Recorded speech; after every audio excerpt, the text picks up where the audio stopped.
অনেকেই ভাবে যে আমরা সেভিংস অ্যাকাউন্টে যত ইচ্ছে তত টাকা রাখি ট্যাক্স লাগে না। তাদের কথাটাও এক ধরনের সত্যি আবার এক ধরনের মিথ্যে। কারণ দেখুন, ট্যাক্স কিসের উপর লাগে সেটা জানতে হবে। আমরা যেই টাকা ইনভেস্ট করি সেভিংস অ্যাকাউন্টে তার উপর কিন্তু ১ টাকারও ট্যাক্স লাগে না। কিন্তু ওই যে ইনভেস্টমেন্ট অ্যামাউন্টের উপর যেই টাকার ইন্টারেস্ট দেওয়া হয় তার উপর ট্যাক্স লাগে। মনে করুন আপনি ১০,০০০ বা ১,০০,০০০ টাকা ইনভেস্ট করেছেন এবং সেই টাকার উপর ট্যাক্স লাগবে না। ব্যাংকে আপনার সেভিংস ব্যালেন্সে যে ১০,০০০ বা ১,০০,০০০ টাকা রয়েছে, তার উপর প্রতি বছর একটা ইন্টারেস্ট দেয়। সেই ইন্টারেস্টের উপরই কিন্তু আপনাকে ট্যাক্স দিতে হয়। তাহলে এবার ২-৩ টা প্রশ্ন আমাদের মনে তো আসবেই। সবার ১ম সেভিংস অ্যাকাউন্টে আমরা কত টাকা তাহলে রাখতে পারবো? যাতে আমাদের ট্যাক্স দিতে না হয়?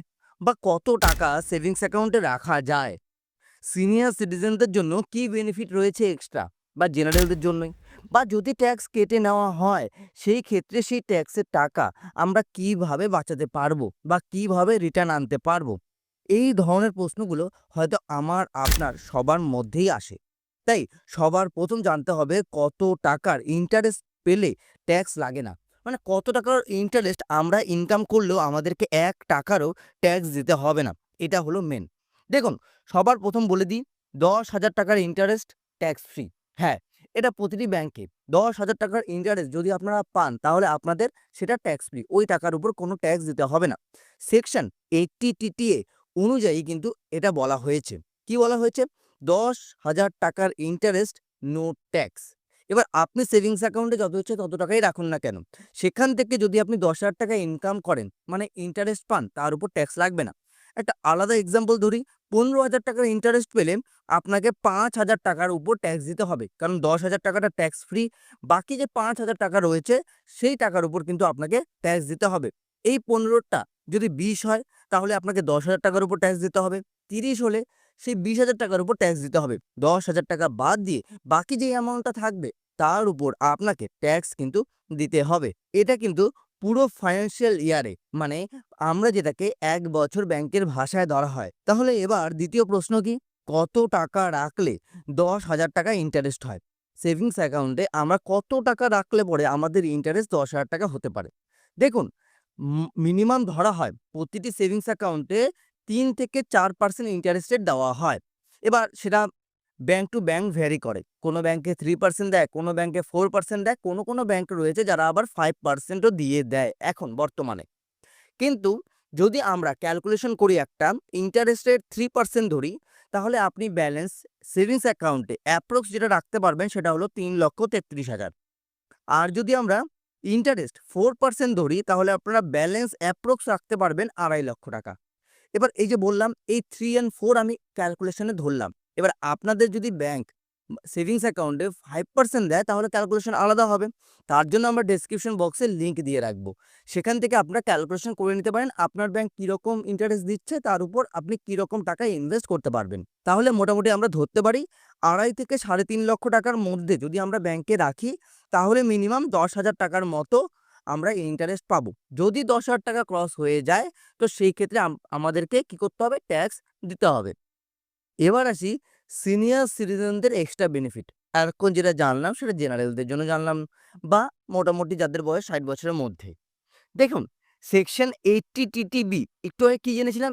সেকশন 80 টিটিএ সিনিয়রদের জন্য, section 80 TTB savings account, FD, RD এবং সব এক্সট্রা ইনকাম মিলে ১,০০,০০০ টাকা ইন্টারেস্ট ইনকাম করলে তাদের কোনো ট্যাক্স দিতে লাগে না। তাদের সেই অ্যামাউন্টটা ট্যাক্স ফ্রি। তাহলে বুঝতেই পারলেন, সেভিংস অ্যাকাউন্ট, এফডি, আরডি এবং এক্সট্রা ইনকাম, এবং এই নিয়মটা কিন্তু নতুন বের করা হয়েছে। যেখানে সব ইন্টারেস্টকে তাদেরকে মেলানো হয়। মিলিয়ে নিয়ে ১,০০,০০০ টাকা অবধি তাদেরকে বেনিফিট দেওয়া হয়েছে। এই ক্ষেত্রে শুধু সেভিংস অ্যাকাউন্ট দেখলে হবে না। যারা জেনারেল রয়েছে তাদের ক্ষেত্রে আমরা শুধু সেভিংস অ্যাকাউন্ট দেখেছি। যদি আপনি বলেন যে শুধু সেভিংস অ্যাকাউন্টে কি রুলস রয়েছে? শুধু সেভিংস অ্যাকাউন্টে কিন্তু ৫০,০০০ টাকা অবধি ইন্টারেস্ট ইনকাম করতে পারবে সিনিয়র সিটিজেনরা। সেই ক্ষেত্রে কোনো ট্যাক্স দিতে হবে না। তাহলে বুঝতেই পারছেন সিনিয়রদের জন্য এক্সট্রা বেনিফিট রয়েছে।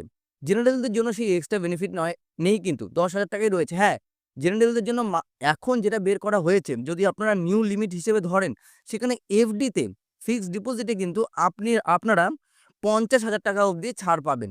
যেখানে আপনারা টিডিএস ফাইল না করলেও চলবে বা আইটিআর ফাইল না করলেও চলবে। বা যদি ট্যাক্স কেটে নেওয়া হয়, টিডিএস কেটে নেওয়া হয়, সেই টাকাও রিটার্ন আনতে পারবেন।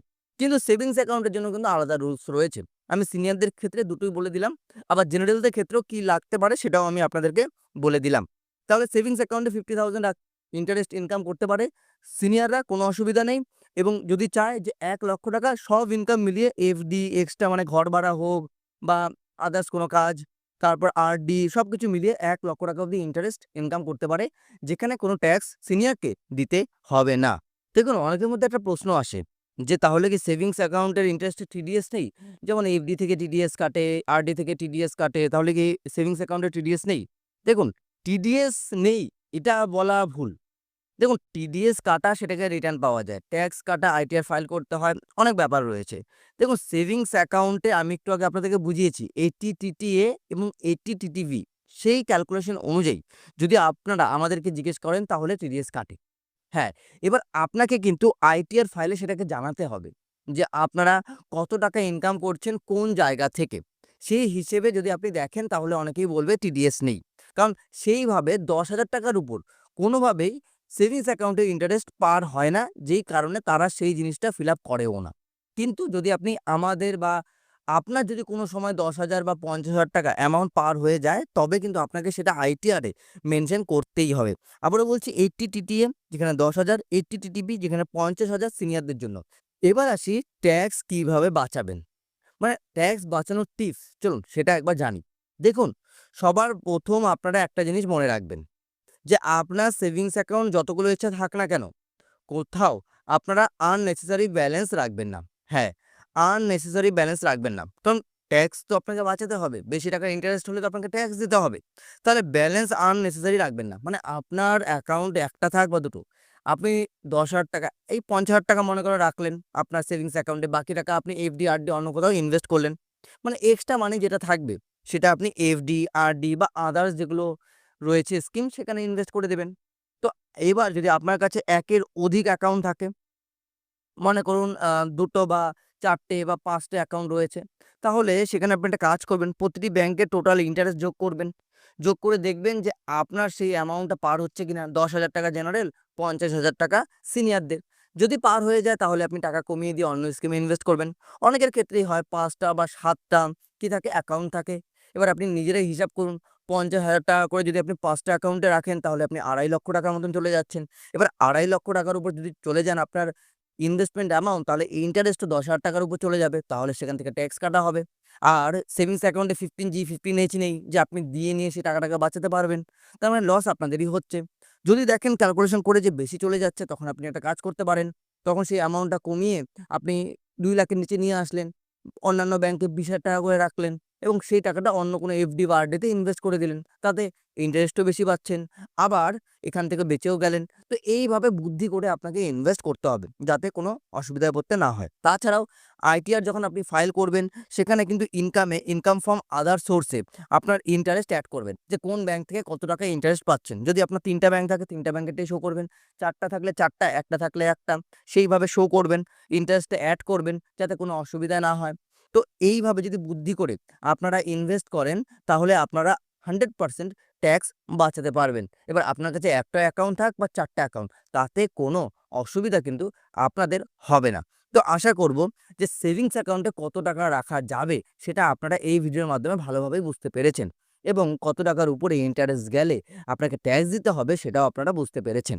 যদি এই ভিডিওটি আপনাদের ভালো লেগে থাকে তাহলে বন্ধু-বান্ধব এবং গুরুজনদের শেয়ার করে দিবেন যারা সেভিংস অ্যাকাউন্টে বেশি টাকা রাখে। এই ভিডিও সংক্রান্ত কোনো প্রশ্ন থাকলেও সেটাও জানাতে ভুলবেন না। তাহলে ভিডিওটি দেখার জন্য আপনাদের সকলকে অসংখ্য ধন্যবাদ।